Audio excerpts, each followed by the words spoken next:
یا علی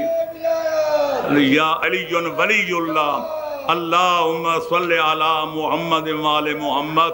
ہم نے ولایت علی کی، خلافت علی کی، امامت علی کی، میں عرض کرتا ہوں وصایت علی کی، وراثت علی کی ہم نے بڑی گراں قدر قیمتیں ادا کی ہیں۔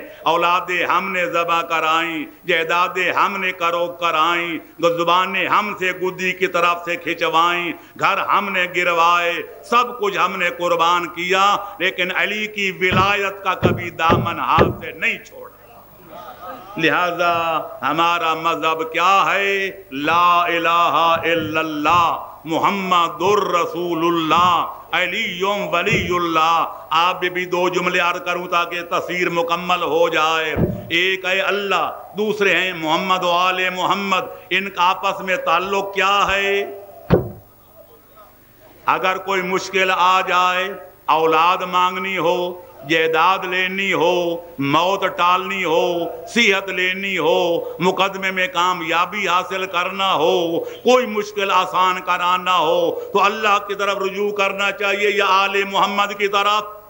مذہب شیعہ یہ ہے کہ ہر بات میں رجوع اللہ کی طرف کرو، وسیلہ محمد و آل محمد کو پیش کرو۔ یا ایھا الذین آمنوا اتقوا اللہ وابتغوا الیہ الوسیلہ۔ اے ایمان والو، اللہ سے ڈرو، اور اللہ تک پہنچنا چاہتے ہو، اللہ سے کوئی کام کرانا چاہتے ہو، اللہ سے جاگیر جنت کا پٹا لینا چاہتے ہو، اگر جہنم کے شعلوں سے دامن کو بچانا چاہتے ہو، اللہ کی رضا کا دامن تھامنا چاہتے ہو، اللہ کی ناراضگی اور اللہ کے قہر و غضب سے اپنے آپ کو بچانا چاہتے ہو، تو کوئی وسیلہ ڈھونڈ کے لاؤ۔ ہمارا مرکز ہے اللہ، اور مرکز تک پہنچنے کا وسیلہ محمد و آل محمد ہیں۔ یہ ہے مذہب شیعہ۔ لہٰذا مجھے کہنے دو کہ مذہب شیعہ کیا ہے۔ اگر کوئی کہتے اللہ فارغ ہو چکا، اللہ کے پاس کچھ نہیں، یہ یہودیت ہے، نصرانیت ہے، یہ حسنین کے نانے کا اسلام نہیں۔ اور اگر کوئی کہتا ہے وسیلہ کوئی نہیں، ہم تو ڈائریکٹ اللہ سے رابطہ کریں گے، اللہ سے سب کچھ لیں گے، نہ کوئی واسطہ نہ کوئی وسیلہ، یہ چٹی وہابیت ہے، یہ بھی مذہب شیعہ نہیں۔ مذہب شیعہ کیا ہے؟ ایمان کیا ہے؟ اسلام کیا ہے؟ تعلیم قرآن کیا ہے؟ 14 معصومین کا کلام و فرمان کیا ہے کہ کائنات کا مرکز رب العالمین کو مانا جائے، اور مرکز تک پہنچنے کا وسیلہ محمد و آل محمد کو سمجھا جائے۔ لہذا یہی وجہ ہے ہمارے بچوں سے لے کر بوڑھوں تک جب بھی دعا مانگتے ہیں ہم کہتے ہیں یا اللہ تجھے واسطہ شہزادہ علی اکبر و اکثر کی شہادت کا ہمارے بھی اولادوں کو اولاد عطا فرما۔ یا اللہ تجھے واسطہ سید الشہداء کی شہادت کا ہمارے گناہوں پر معافی کا قلم پھیر۔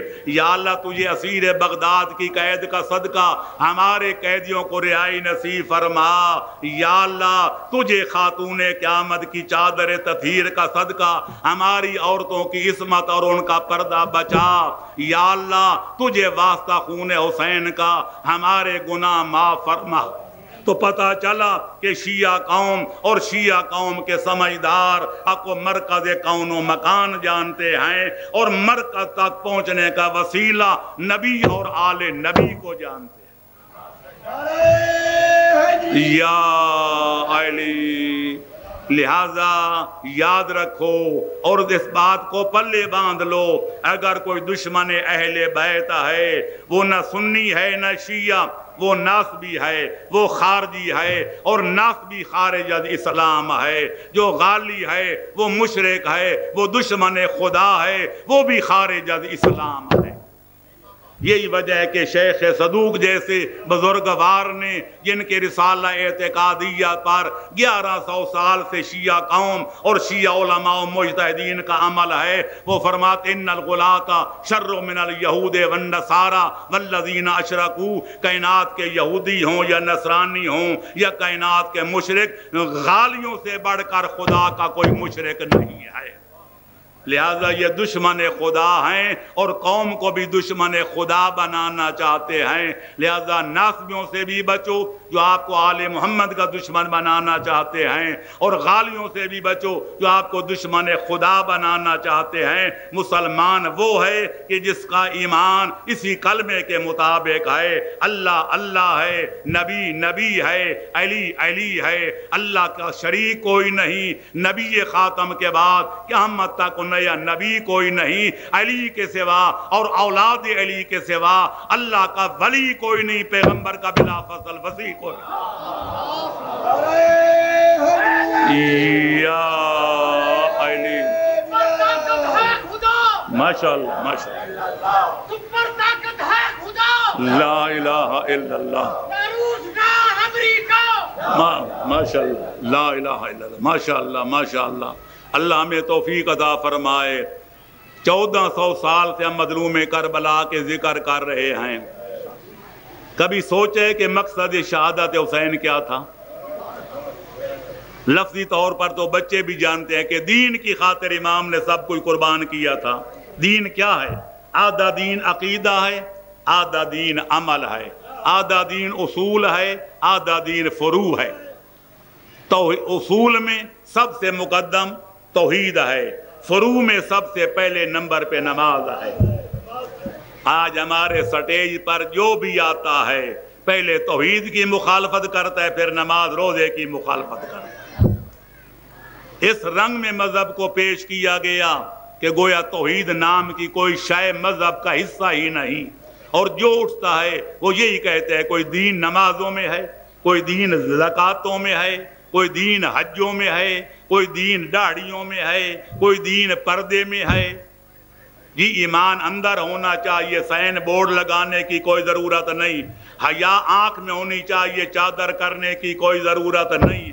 ایمان دل میں ہونا چاہیے، اٹھک بیٹھک نماز کی کوئی ضرورت نہیں. پھر جہاں تک مذاق اڑایا جاتا ہے اگر داڑیاں رکھ کے جنت میں جانا ہے تو تارا سنگھ ہم سے پہلے پہنچ جائے گا.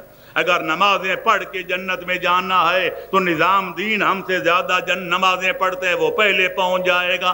اگر حجیں کر کے جانا ہے تو معراج دین زیادہ حجیں کرتا ہے. اگر جو ہے روزے رکھ کے جنت میں جانا ہے تو فلانا دین جو ہے اسلام الدین جو ہے وہ زیادہ روزے رکھتا ہے. پھر پوچھا جاتا ہے کیا تارک سنگھ جنت میں جائے گا؟ پبلک کہتی ہے نہ. نظام دین جائے گا؟ پبلک کہتی ہے نہ.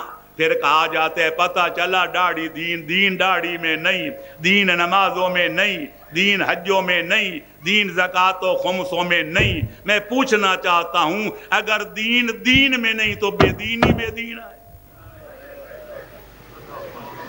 کیا دین بے دینی میں ہے؟ جس طرح ہماری قوم کے سامنے مثالیں ہیں کہ جس طرح نبی نے نمازیں پڑھی، جس طرح علی ولی نے نمازیں پڑھی اور شہادت بھی اختیار کی تو اللہ کے گھر میں، جس طرح سید الشہداء نے نماز پڑھی اور دنیا کو دکھایا کہ نہ مسجد میں نہ بیت اللہ کی دیواروں کے سائے میں نماز عشق ادا ہوتی ہے تلواروں کے سائے میں. ایسی مثال تو کسی قوم کے پاس نہیں. جیسی توحید ہمارے پاس ہے، اللہ کا قرآن ہے تو چھلک رہا ہے. نہج البلاغہ کے خطبے ہیں تو نہج البلاغہ لبریز نظر آتی ہے. زین العابدین کی صحیفہ کاملہ کی دعائیں ہیں تو وہ چھلک رہی ہیں شان توحید سے. حتیٰ کہ ازہر کے علماء اقرار کرتے ہیں کہ لولا خطب علی ابن ابی طالب لما عرف المسلمون التوحید. اگر مسلمانوں کے پاس حیدر قرار کے توحید والے خطبے نہ ہوتے، زین العابدین کی دعائیں نہ ہوتی، مسلمانوں کو کون بتاتا کہ شان کبریا کیا ہے؟ یا علی علی ولی اللہ. اللہم صلی علی محمد زندہ آباد زندہ آباد مردہ آباد مردہ آباد. یا علی.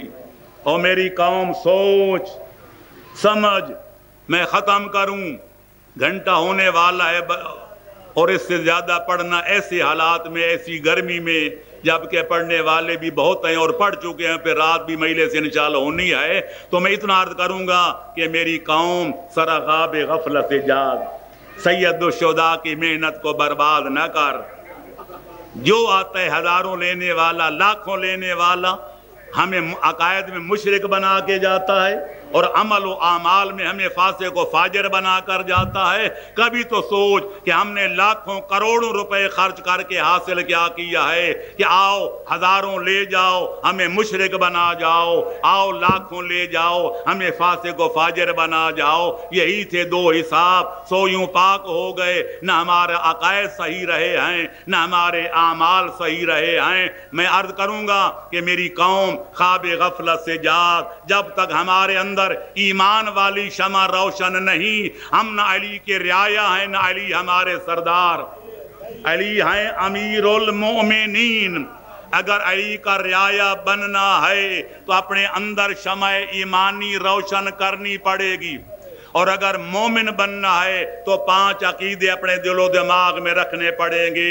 خدا واحد ہے، اس کا شریک کوئی نہیں، اللہ عادل ہے، وہاں ظلم کی کوئی گنجائش نہیں۔ سارے نبی عموماً، حسنین کا نانا خصوصاً وہ سید الانبیاء، وہ خاتم الانبیاء ہے کہ جس کے بعد نبی کوئی نہیں۔ سارے نبیوں کے وسیع برحق ہیں، پر جو ہمارے نبی کے 12 وسیع ہیں، ان جیسا کائنات میں نہ کوئی ولی ہے نہ کوئی وسیع ہے۔